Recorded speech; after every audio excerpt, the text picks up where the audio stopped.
Stop.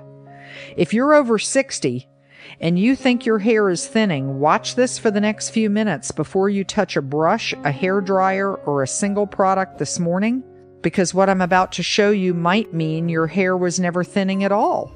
It might just mean you've been styling thin hair after 60 the wrong way for years and nobody ever told you.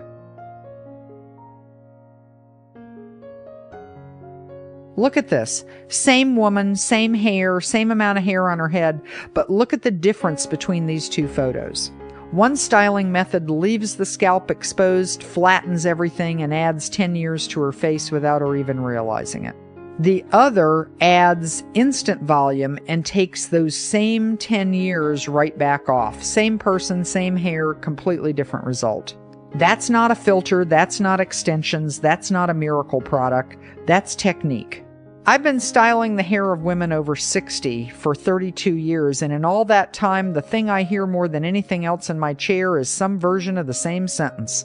I think I'm going bald. My hair used to be so full. What happened to it? I don't recognize my own reflection anymore.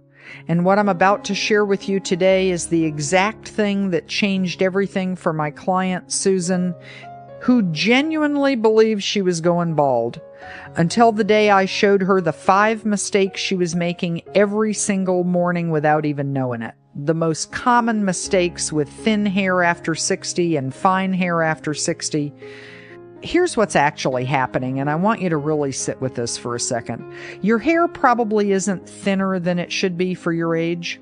It's being styled in a way that exposes the scalp, flattens the roots before you even leave the house, and hides the volume you actually still have underneath all of it.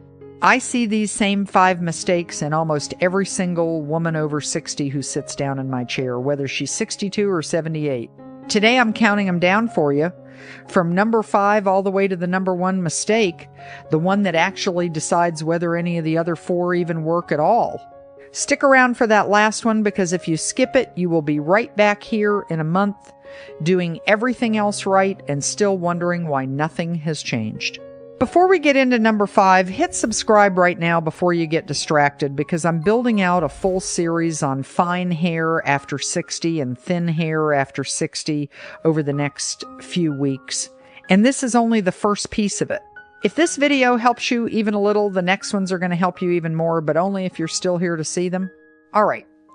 Coming in at number 5, and fair warning, you almost certainly did this within the first 5 minutes of waking up this morning, possibly before you even had your coffee. Number 5, stop parting your hair in the same spot every single day. This one seems so small that people brush right past it, no pun intended, but it is a bigger culprit than almost anyone realizes, and it's exactly as simple as it is destructive. When you part your hair in exactly the same place day after day, month after month, year after year, you are training that specific section of scalp to stay permanently exposed. Think about a path worn into grass from years of the same footsteps. The hair on both sides of that part eventually learns to fall away from the line instead of toward it, and the gap between the two sides gets a little wider every single year, whether you notice it happening or not. With fine hair after 60, this turns into a visible strip of scalp that makes the thinning look 10 times worse than it actually is. I want you to hear that again, because it matters. 10 times worse than it actually is. Your part turns into what I call a canyon instead of a line. Wide, obvious, and impossible to hide, no matter how you angle your head in the mirror. I've had women come into my salon absolutely convinced they were experiencing serious hair loss, and when we actually examined the density across the whole scalp, the hair was there. It was just all being pushed away from one single permanent line that had been carved in by decades of the exact same part. The fix is almost embarrassingly simple. Move your part slightly every few days. You don't need a dramatic change. Just half an inch to one side is enough to make a real difference. This lets the hair lift naturally from the root instead of collapsing into that same worn path, and it adds volume exactly where you need it most, right at the crown, right where people actually look first when they look at your hair. That one change alone fixes more than most people expect walking in. But number 4 is the one that hits your hairline in a way you are probably not going to see coming, so stay with me, because this next one surprises almost everyone I teach it to. Number 4, never brush your hair straight back away from your face. I see this constantly, and it ages people far more than they realize while they're doing it. When you brush fine hair after 60 straight back, whether that's for a ponytail, a bun, or just smoothing it down before you leave the house, you are pulling it tight against the scalp and exposing the entire hairline in the process. Fine hair after 60 needs softness around the face. It needs gentleness. It does not need tension, and tension is exactly what a tight, straight back brush creates.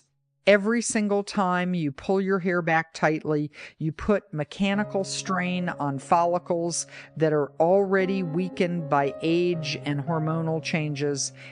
And over time, that strain makes any hairline recession look considerably worse than it actually is. I've noticed this pattern again and again with my own clients. Women who wore consistently tight styles for decades often show more visible thinning, specifically at the temples and along the front hairline, in the exact pattern you'd expect from years of pulling tension, not necessarily from hair loss itself. Here's what to do instead. Brush the hair forward first, toward your face before you do anything else, then gently guide it back into place using your fingers rather than a brush or a fine-tooth comb. Leave a few soft strands loose around the face rather than slicking every single piece back into place. This single adjustment creates the illusion of significantly more volume and frames the face in a softer, considerably more youthful way, and it takes maybe 30 extra seconds in your morning routine.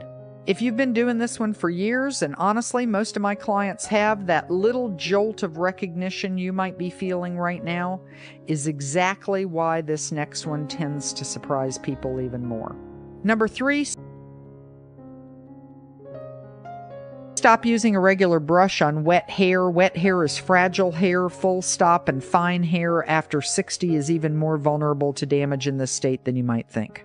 When you take a regular brush to wet hair, you are stretching the hair fiber at the exact moment it is at its weakest structurally. Here's a number that might shock you. Wet hair can stretch up to 50% beyond its normal resting length before it actually snaps. 50%. That is not gentle styling. That is measurable damage happening in real time, strand by strand, every single time you brush right out of the shower. Over months and years, this kind of repeated stress leads to breakage, split ends, and a gradual thinning of the visible strands that has nothing to do with your follicles and everything to do with how you're treating the hair after it gets wet. The good news is this is one of the easiest fixes on this entire list. Use a wide tooth comb instead of a regular brush, and always start detangling from the ends, working your way up toward the roots as the knots release, never starting from the top and dragging down through a tangle. Even better than that, gently detangle with just your fingers while conditioner is still sitting in your hair in the shower, since the conditioner provides slip that reduces friction and breakage significantly. Make this one change, and you will notice a real difference in how much hair ends up on your brush and in the drain within just a couple of weeks. We're officially halfway through this countdown now, and number 2 is the one that almost nobody thinks to check. So don't go anywhere, because this is where things start getting interesting. If you're enjoying this video and finding it helpful for your thin hair after 60, please hit the like button and subscribe so you don't miss the rest of this series. Number 2, never dry your hair by pointing the nozzle straight downward. This one genuinely surprises almost everyone I've ever taught it to, including stylists who should probably already know better. When you point the airflow of your dryer downward while drying fine hair after 60, you are physically forcing the hair to lie flat against the scalp as it dries. You are, in effect, flattening it in place with hot air, locking in exactly the opposite of what you want. Once fine hair after 60 dries flat like that, there is essentially zero chance of root volume surviving the rest of the day, no matter what product you put in beforehand. Instead, here's what actually works. Tilt your head forward down toward the floor and dry the roots first, directing the airflow upward and away from the scalp rather than down into it. If tilting your whole head isn't comfortable, section the hair instead and lift each section away from the scalp while drying underneath it with the nozzle angled up. The goal, every single time, is to create lift and separation at the root before you worry about smoothing anything else. Once the roots are fully dry and standing up with some texture, then and only then should you focus on smoothing the ends. This one technique alone, just changing the direction of your airflow, can genuinely make your hair look twice as full by the time you walk out the door, simply because you're finally working with the hair's natural growth pattern instead of fighting directly against it. Okay, 4 down, 1 to go. This next one is the number one mistake on the entire list, the one I promised at the very start would decide whether everything else you just learned actually works or completely falls apart. So I need your full attention for just 1 more minute because this is the one that ties the whole thing together. Number 1, stop applying your products from root to tip. This is the defining mistake, the one that quietly sabotages every single other fix on this list if you get it wrong, even if you've perfectly mastered rules 5 through 2. Here's why. When you apply mousse, serum, oil, or even a leave-in conditioner starting right at the roots and working down, you are adding weight exactly where you need the most lift and the least weight. Fine hair after 60 already has limited natural body to begin with. Any product sitting directly on the scalp makes the roots look greasy, weighed down, and flat within an hour or two, which quietly erases every single improvement you just made with the part, the brushing, the wet hair handling, and the blow-drying technique. Here is the rule, and I want you to actually remember this one specifically. Products go on the mid-lengths and ends only. Your roots should stay as clean, dry, and product-free as physically possible throughout the day. The only real exception to this rule is a dedicated root lifting spray or a volumizing powder, and those are specifically formulated to be applied at the base without weighing anything down, which is a completely different category of product from your everyday serums and oils. Everything else, every smoothing serum, every shine spray, every leave-in treatment needs to stay away from the scalp entirely. Do this consistently, and you keep the roots lifted and full of movement all day long while the ends stay smooth, controlled, and healthy looking. Now, here's the part almost nobody actually explains properly, and once you understand this, everything else on this list is going to make a lot more sense. Your hair isn't necessarily thinner just because you're losing more strands than you used to. Yes, hormonal changes after menopause do reduce overall hair density for most women. Yes, aging hair follicles do tend to produce noticeably thinner individual strands over time. But the real reason your hair looks so dramatically thinner now compared to when you were 40 isn't primarily about how many strands you're losing. It's about the diameter of each individual strand shrinking. Let me give you a way to actually picture this. Imagine 100 pieces of thick rope laid out side by side compared to 100 pieces of thin sewing thread laid out the exact same way. Same number of individual pieces in both groups. But the rope takes up dramatically more visual space, more coverage, more presence. That is precisely what's happening on your head right now as you get older. You may genuinely have close to the same number of individual hair strands that you had 20 years ago. It's just that each strand has gotten thinner in diameter, so collectively they cover noticeably less surface area, even though the count hasn't dropped nearly as much as it appears to. That's exactly why every single mistake on this countdown compounds the problem so severely. Parting your hair in the same spot every day increases visible scalp exposure on hair that is already thinner in diameter than it used to be. Brushing straight back puts mechanical strain on those thinner strands and exposes even more scalp along the hairline. Rough brushing on wet hair breaks strands that are already more fragile due to their reduced diameter. Drying with the nozzle pointed down eliminates the one form of volume that fine hair is still fully capable of creating, and product sitting on the roots destroys any remaining chance of lift at the base. Every single one of these 5 mistakes compounds the one before it, which is exactly why fixing just 1 or 2 of them often isn't enough to see a real difference.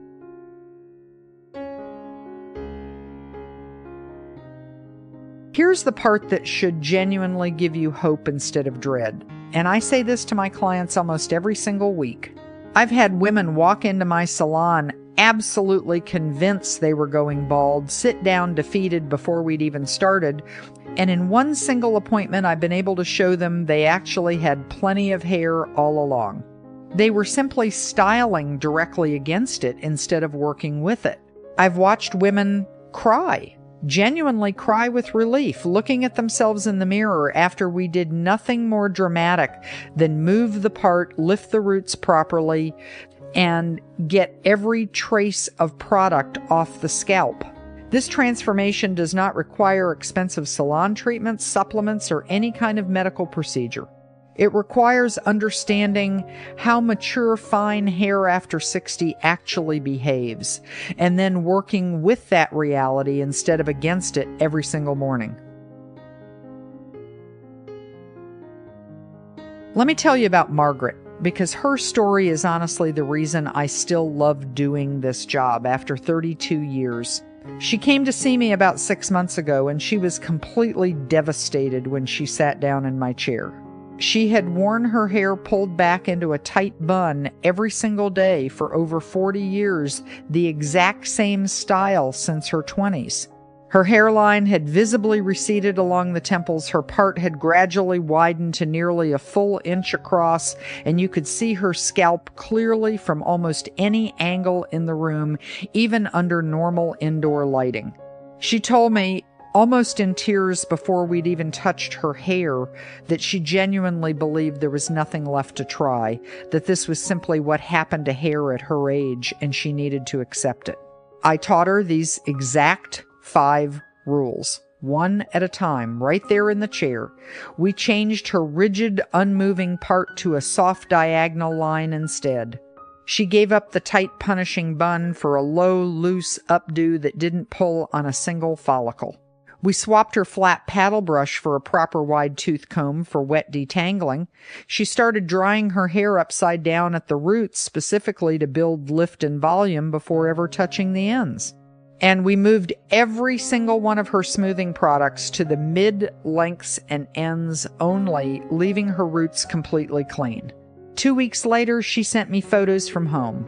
Fuller, thicker, genuinely healthier looking hair on the exact same head with the exact same amount of hair she'd started with just 14 days earlier. Nothing had grown back in 2 weeks, of course. What had changed was entirely how it was being styled. She told me, and I still think about this, that she had received more compliments on her hair in those 2 weeks than in the previous 10 years combined. That is the real power of following this countdown in order, all 5 rules working together rather than picking just one and stopping there. But I do need to be completely honest with you about one important thing before you go. These rules only work if you stay consistent with them. You cannot change your part just once and expect the volume to last forever. You cannot dry your hair upside down a single time and think that undoes 40 years of the opposite habit. These are daily habits, not one-time fixes, and your hair has been trained a very specific way for years, sometimes for decades. Give the retraining process a little time to actually take hold, and be genuinely patient with yourself while you're building these new habits, because the results are absolutely worth the small adjustment period.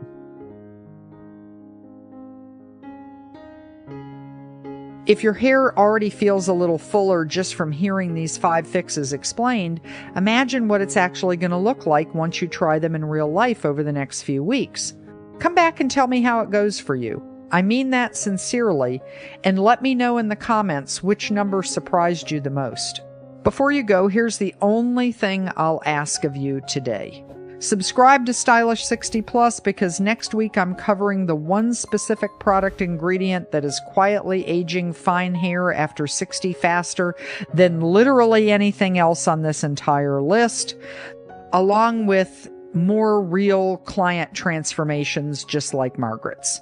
This channel only gets better from here week after week, and I genuinely don't want you to be the one who finds out too late.